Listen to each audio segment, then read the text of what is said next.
Se você decide sua vida baseada nos outros, você não vale nada. Sempre os outros definirão o que você pode ou não fazer.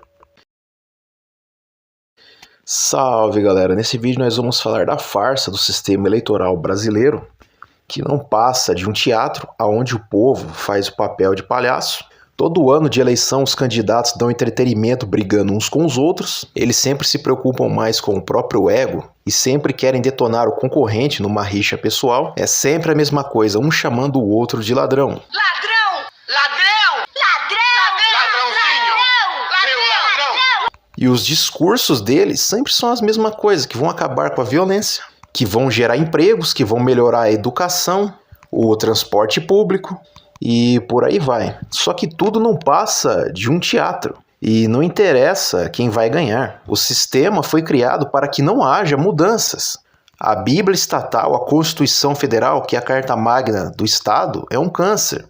E ela limita os poderes de um prefeito, de um governador estadual. É só vocês lerem o artigo 22 da Constituição Federal, que determina que compete privativamente à União legislar sobre direito civil, comercial, penal, processual.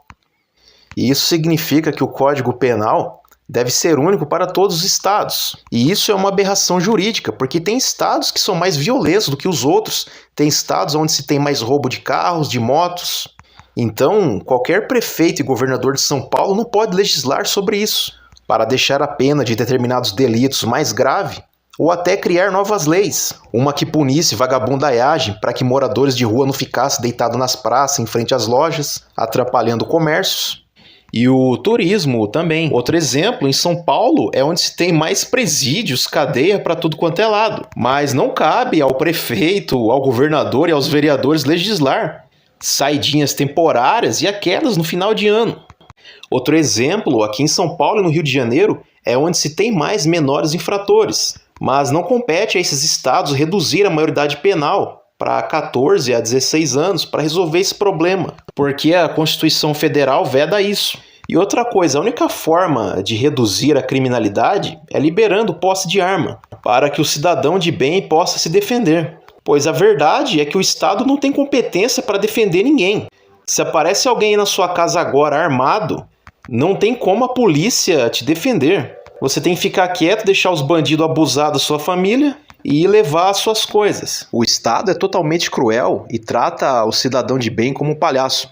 Lembra quando haviam feito aquela campanha do desarmamento? A intenção foi tirar a arma do cidadão de bem de se defender, para que apenas o bandido tenha direito de usar para matar e roubar. Pois quanto mais violência, mais o povo gasta com seguro, para não ter o carro, a moto roubada, a casa, e o Estado se favorece com isso.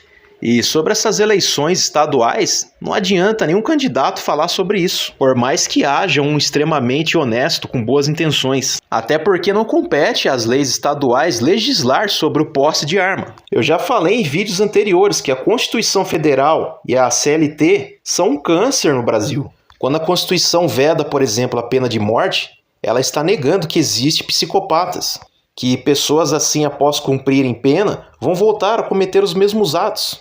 E os estados não têm autonomia para nada. E no final das contas, o papel de um prefeito, de um governador e vereadores estaduais é só para receber e recolher impostos. E principalmente desviar dinheiro público.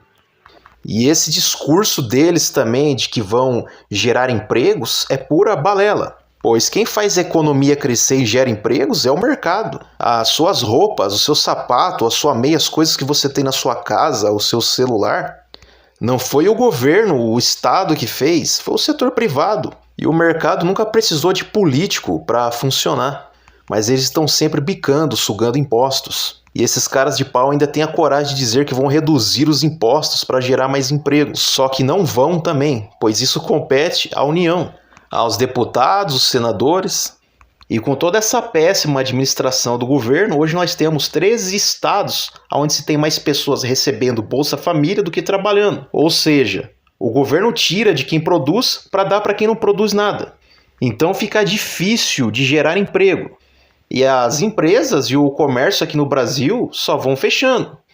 E nesses debates políticos, até hoje eu nunca vi um candidato falando de como ajudar um jovem recém-formado em alguma área a ingressar no mercado de trabalho. A única coisa que eles falam é que vão ajudar as condições do pobre fazer uma faculdade. E isso já virou um dos maiores golpes aqui no Brasil, né? Para onde você vai tem uma Unisquina da vida. E outra coisa que eu tenho que comentar aqui nesse vídeo é o seguinte, é sobre a tal Cracolândia. Os candidatos vêm com esse papo que vão fazer uma internação compulsória, mas isso é praticamente impossível, pois precisa de uma autorização judicial, cada pessoa vai ter que passar por um médico legista, e a qualquer momento, aquele que for internado ele pode sair, ou se privarem o direito dessa pessoa de ir e vir, ela entra com habeas corpus, e no final das contas isso não vai resolver nada. A maioria acaba voltando para o mesmo lugar, porque eu sou paulistano e eu tô careca de ver isso. E o tráfico vai estar sempre rolando nas ruas, aonde vai gerar novos viciados, nova Cracolândia, e até porque o Estado lucra com a criminalidade, com o próprio tráfico de drogas. É um ciclo sem fim. Quando você passa a entender como o sistema funciona, você não gasta mais seu tempo com política. O tal Estado democrático de direito aqui é a maior ditadura do mundo. Eu vou começar a fazer mais vídeos sobre a Constituição Federal e a CLT, que são as verdadeiras origens do mal que infelizmente o povo defende. E uma das coisas que eu aprendi é o seguinte: a sua vida só começa a progredir quando você passa a ser um libertário. Quando você passa a viver da forma que você quer e não como o Estado determina. Se vocês pegarem, por exemplo, os países nórdicos, e entre outros que são ricos, o povo simplesmente não aceita ser vassalo de políticos. Quando o povo aqui começar a entender isso, pode haver mudanças. Beleza, galera? Até um próximo vídeo.